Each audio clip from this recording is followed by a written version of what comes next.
Hello, Morehouse.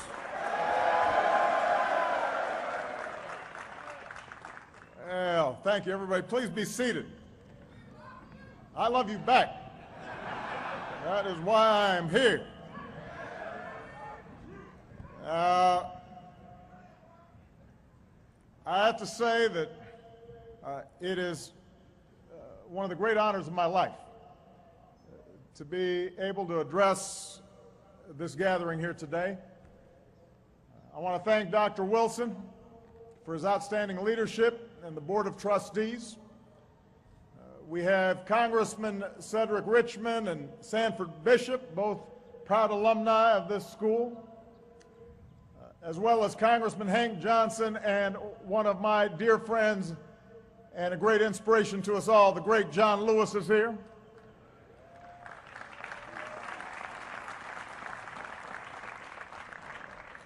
We have your outstanding mayor, Mr. Kasim Reed, in the House. To all the members of the Morehouse family, and most of all, congratulations to this distinguished group of Morehouse men, the class of 2013.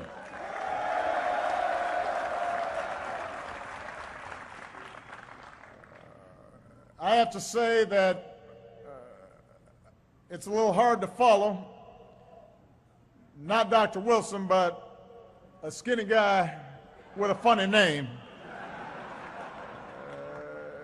Besiga Tadella. He's going to be doing something.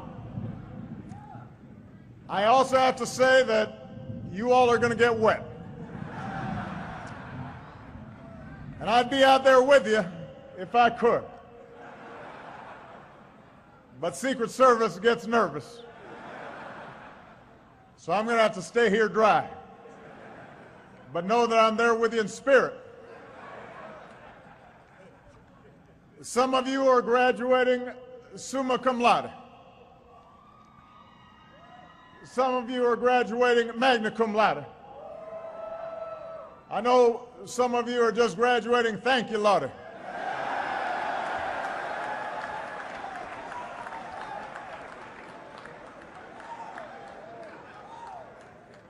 And that's appropriate because this is Sunday. I see some moms and grandmas here, aunts in their Sunday best, although they are upset about their hair getting messed up.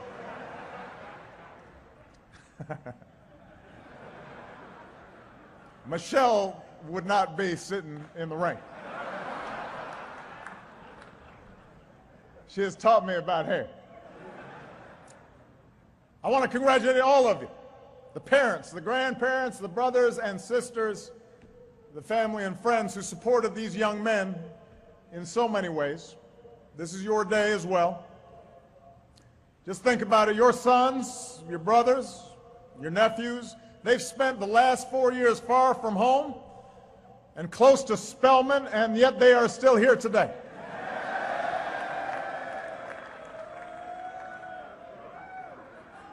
So you've done something right.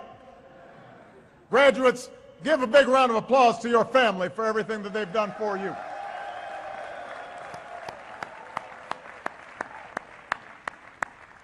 I know that some of you had to wait in long lines to get in today's ceremony. And I would apologize, but it did not have anything to do with security. Those graduates just wanted you to know what it's like to register for classes here. And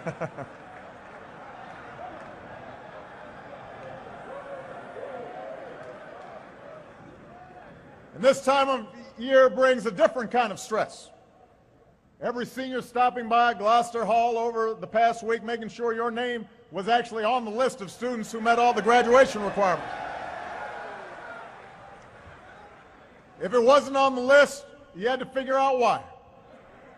Was it that library book you lent to that trifling roommate who didn't return it? Was it Dr. Johnson's policy class? Did you get enough Crown Forum credits? On that last point, I'm going to exercise my power as president to declare this speech sufficient. Crown forum credits for any otherwise eligible student to graduate. That is my graduation gift to you.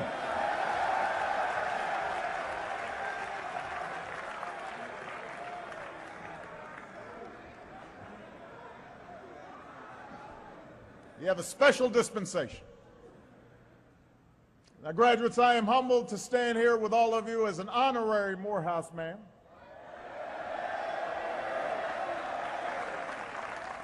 I finally made it. And as I do, I am mindful of an old saying. You can always tell a Morehouse man, but you can't tell him much.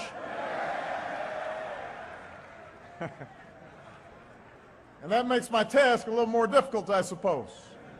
But I think it also reflects the sense of pride that's always been part of this school's tradition. Benjamin Mays, who served as the president of Morehouse for almost 30 years, understood that tradition better than anybody. He said, and I quote, "It will not be sufficient for Morehouse College, for any college for that matter, to produce clever graduates, but rather honest men, men who can be trusted in public and private life, men who are sensitive to the wrongs, the sufferings, and the injustices of society, and who are willing to accept responsibility for correcting those ills." It was that mission, not just to educate men, but to cultivate good men, strong men, upright men, that brought community leaders together just 2 years after the end of the Civil War. They assembled a list of 37 men, freed blacks and freed slaves, who would make up the first prospective class of what later became Morehouse College. Most of those first students had a desire to become teachers and preachers, to better themselves so they could help others do the same. A century and a half later, times have changed. But the Morehouse mystique still endures. Some of you probably came here from communities where everybody looked like you. Others may have come here in search of a community. And I suspect that some of you probably felt a little bit of culture shock the first time you came together as a class in King's Chapel. All of a sudden, you weren't the only high school sports captain. You weren't the only student council president. You were suddenly in a group of high achievers. And that meant you were expected to do something more. And that's the unique sense of purpose that this place has always infused. The conviction that this is a training ground not only for individual success, but for leadership that can change the world.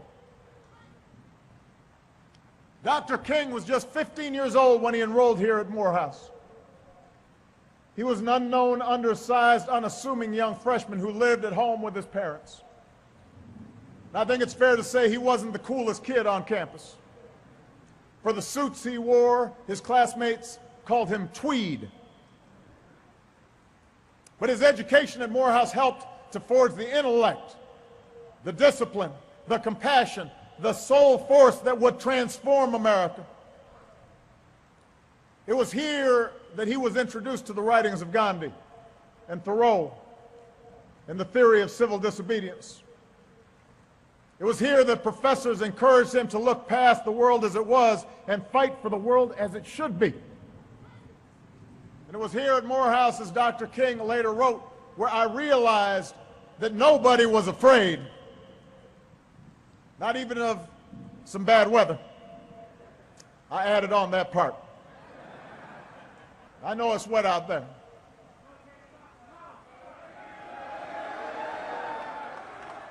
But Dr. Wilson told me y'all had a choice and decided to do it out here anyway. That's a Morehouse man talking. Now think about it.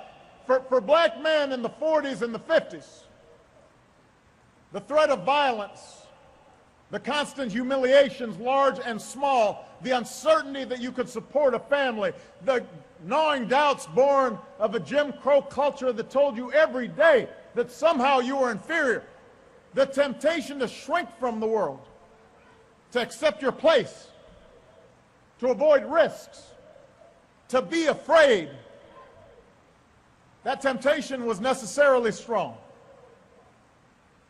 And yet here, under the tutelage of men like Dr. Mays, young Martin learned to be unafraid. And he in turn taught others to be unafraid.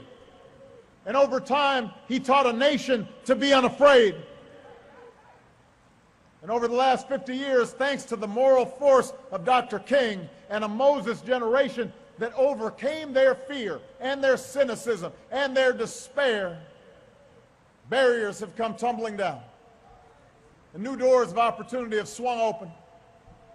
And laws and hearts and minds have been changed to the point where someone who looks just like you can somehow come to serve as President of these United States of America.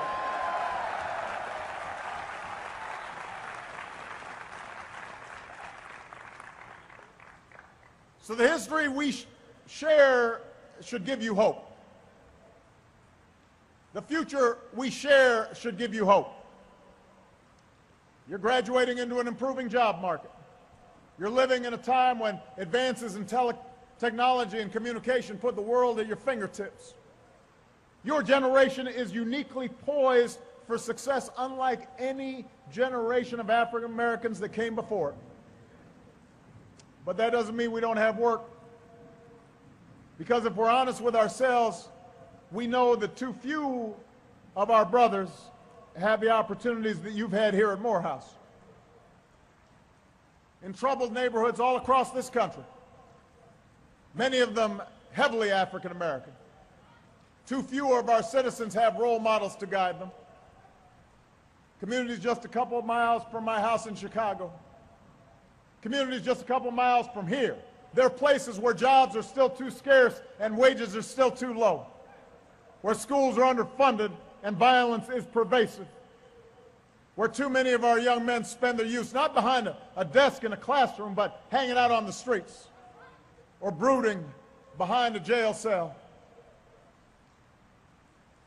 My job as president is to advocate for policies that generate more opportunity for everybody, policies that strengthen the middle class and give more people the chance to climb their way into the middle class, policies that create more good jobs and reduce poverty and educate more children and give more families the security of health care and protect more of our children from the horrors of gun violence.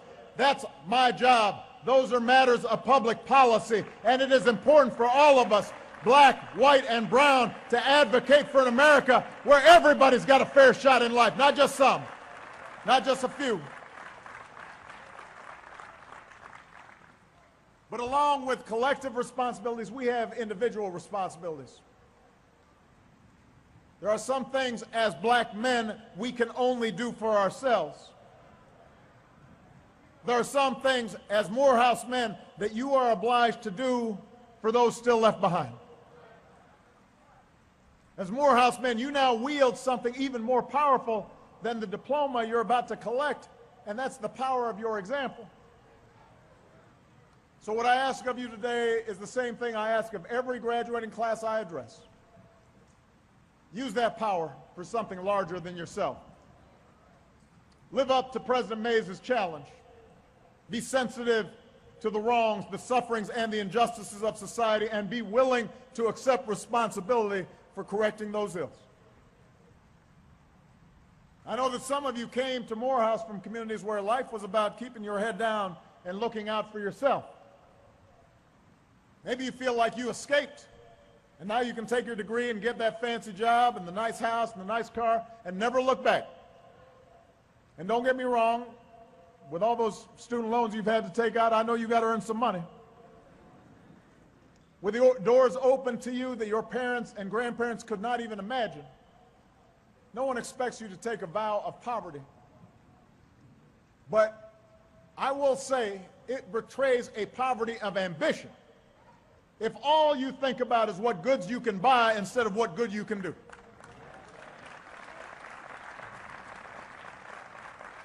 So yes, go get that law degree, but if you do, ask yourself if the only option is to defend the rich and the powerful, or if you can also find some time to defend the powerless. Sure, go get your MBA or start that business. We need black businesses out there, but ask yourselves what broader purpose your business might serve in putting people back to work or transforming a neighborhood. The most successful CEOs I know didn't start out intent just on making money. Rather, they had a vision of how their product or service would change things, and the money followed. Some of you may be headed to medical school to become doctors, but make sure you heal folks in underserved communities who really need it too. For generations, certain groups in this country, especially African Americans, have been desperate in need of access to quality, affordable health care. And as a society, we're finally beginning to change that. Those of you who are under age 26 already have the option to stay on your parents' health care plan. But all of you are heading into an economy where many young people expect not only to have multiple jobs, but multiple careers. So starting October 1st, because of the Affordable Care Act, otherwise known as Obamacare, you'll be able to shop for a quality, affordable plan that's yours and travels with you, a plan that will ensure not only your health, but your dreams if you are sick or go get an accident. But we're going to need some doctors to make sure it works too. We've got to make sure everybody has good health in this country. It's not just good for you, it's good for this country. So you're going to have to spread the word to your fellow young people. Which brings me to a second point. Just as Morehouse has taught you to expect more of yourselves, inspire those who look up to you to expect more of themselves. We know that too many young men in our community continue to make bad choices. And I have to say, growing up, I made quite a few myself. Sometimes I wrote off my own failings as just another example of the world trying to keep a black man down. I had a tendency sometimes to make excuses for me not doing the right thing. But one of the things that all of you have learned over the last 4 years is there's no longer any room for excuses.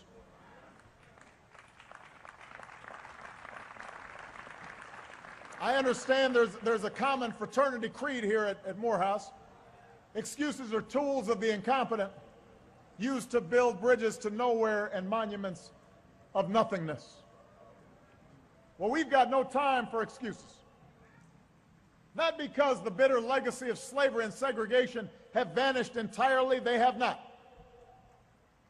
Not because racism and discrimination no longer exist. We know those are still out there.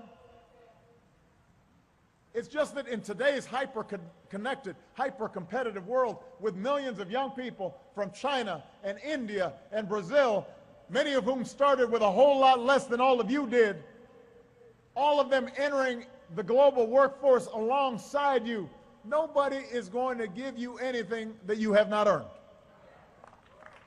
Nobody cares how tough your upbringing was.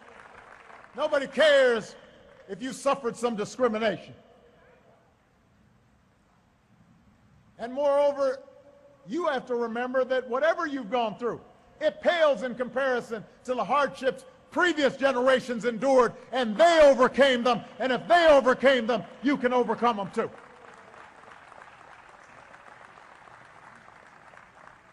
You now hail from a lineage and legacy of immeasurably strong men. Men who bore tremendous burdens and still laid the stones for the path on which we now walk. You wear the mantle of Frederick Douglass and Booker T. Washington and Ralph Bunche and Langston Hughes and George Washington Carver and Ralph Abernathy and Thurgood Marshall and, yes, Dr. Martin Luther King Jr. These men were many things to many people, and they knew full well the role that racism played in their lives. But when it came to their own accomplishments and sense of purpose, they had no time for excuses. Every one of you have a grandma or an uncle or a parent who's told you that at some point in life, as an African American, you have to work twice as hard as anyone else if you want to get by. I think President Mays put it even better. He said, whatever you do, strive to do it so well that no man living and no man dead and no man yet to be born can do it any better.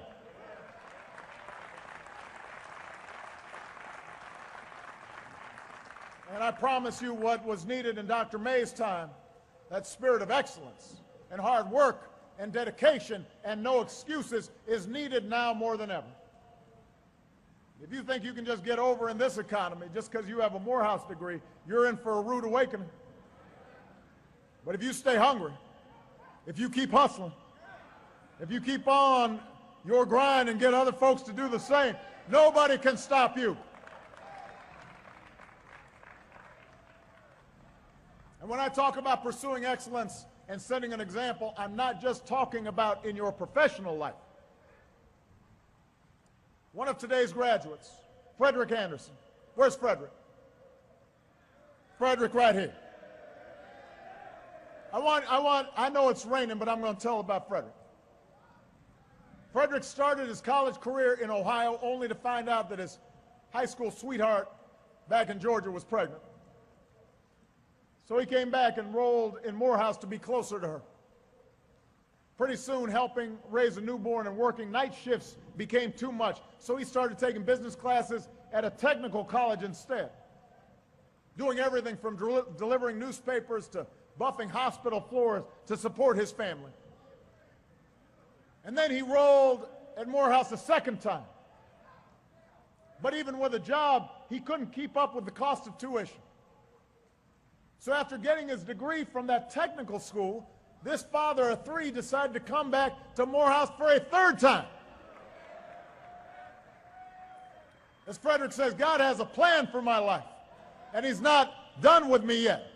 And today, Frederick is a family man, and a working man, and a Morehouse man, and that's what I'm asking all of you to do. Keep setting an example for what it means to be a man.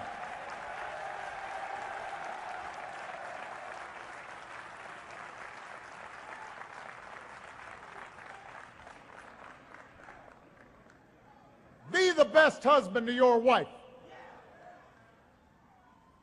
or your boyfriend, or your partner.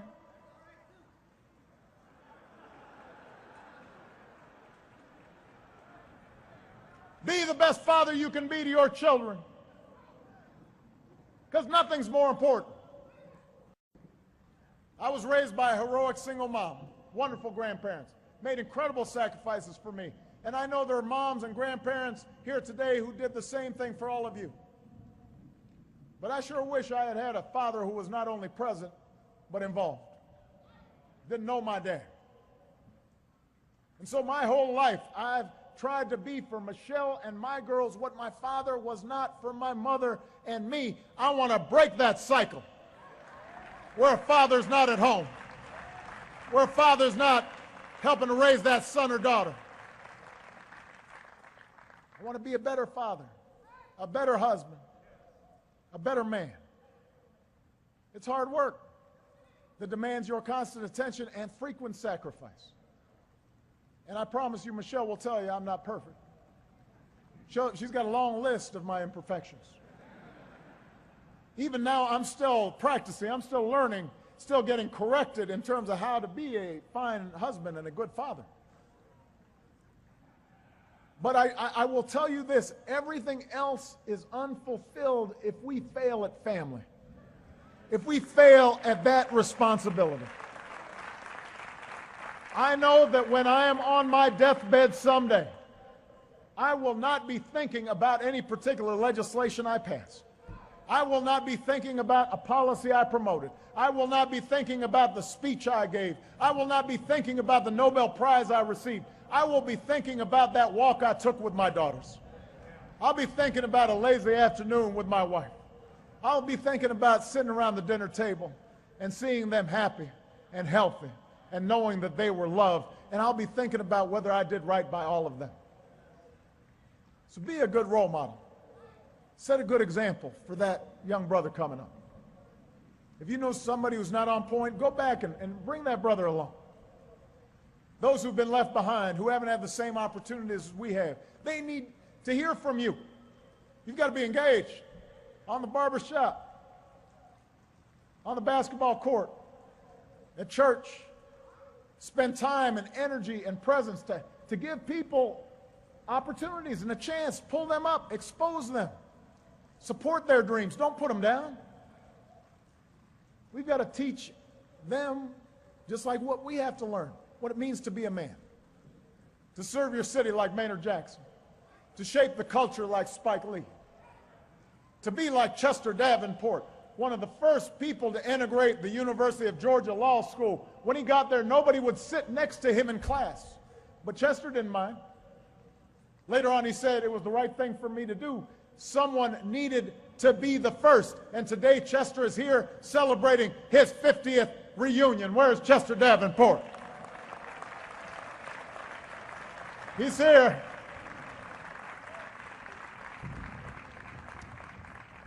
So if you've had role models, fathers, brothers like that, thank them today. And if you haven't, commit yourself to being that man for somebody else. And finally, as you do these things, do them not just for yourself, but don't even do them just for the African American community. I want you to set your sights higher.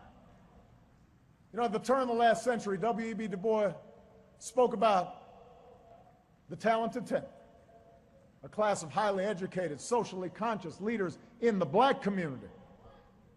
But it's not just the African American community that needs you. The country needs you.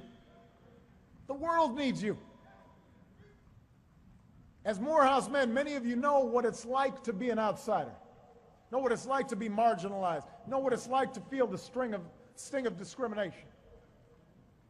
And that's an experience that a lot of Americans share. Hispanic Americans know that feeling when somebody asks them where they come from or tells them to go back. Gay and lesbian Americans feel it when a stranger passes judgment on their parenting skills or the love that they share. Muslim Americans feel it when they're stared at with suspicion because of their faith. Any woman who knows the injustice of earning less pay for doing the same work, she knows what it's like to be on the outside looking in. So your experiences give you special insight that today's leaders need. If you tap into that experience, it should endow you with empathy, the understanding of what it's like to walk in somebody else's shoes, to see through their eyes, to know what it's like when you're not born on third base thinking you hit a triple. It should give you the ability to connect. It should give you a sense of compassion and what it means to overcome barriers. And I will tell you, class of 2013, whatever success I have achieved, whatever positions of leadership I have held, have depended less on Ivy League degrees or SAT scores or GPAs, and have instead been due to that sense of connection and empathy, the special obligation I felt as a black man like you to help those who need it most, people who didn't have the opportunities that I had, because there but for the grace of God go I. I might have been in their shoes. I might have been in prison. I might have been unemployed. I might not have been able to support a family, and that motivates me. So it's up to you to widen your circle of concern, to care about justice for everybody, white, black, and brown. Everybody, not just in your own community, but all across this country and around the world. To make sure everyone has a voice and everybody gets the seat at the table. That everybody, no matter what you look like or where you come from, what your last name is, it doesn't matter. Everybody gets a chance to walk through those doors of opportunity if they are willing to work hard enough. When Leland Shelton was 4 years old, where's Leland? Stand up, Leland. When Leland Shelton was 4 years old, social services took him away from his mama, put him in the care of his grandparents. By age 14, he was in the foster care system. 3 years after that, Leland enrolled in Morehouse. And today he is graduating Phi Beta Kappa on his way to Harvard Law School.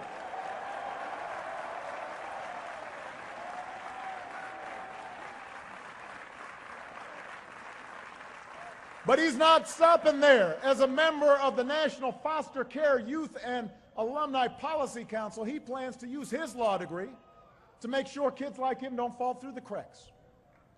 And it won't matter whether they're black kids or brown kids or white kids or Native American kids, because he'll understand what they're going through, and he'll be fighting for them. He'll be in their corner.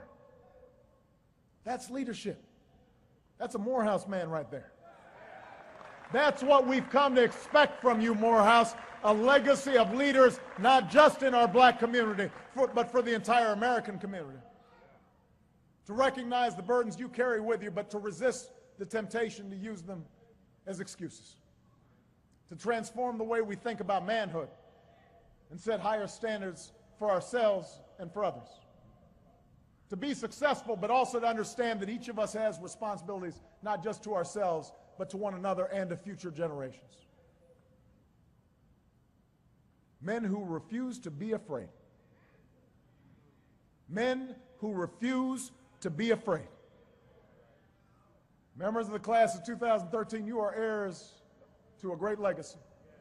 You have within you that same courage and that same strength, the same resolve as the men who came before you. That's what being a Morehouse man is all about. That's what being an American is all about.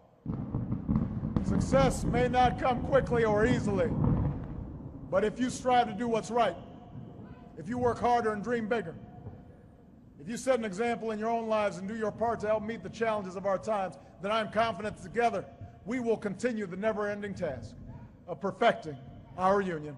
Congratulations, class of 2013. God bless you. God bless Morehouse, and God bless the United States of America.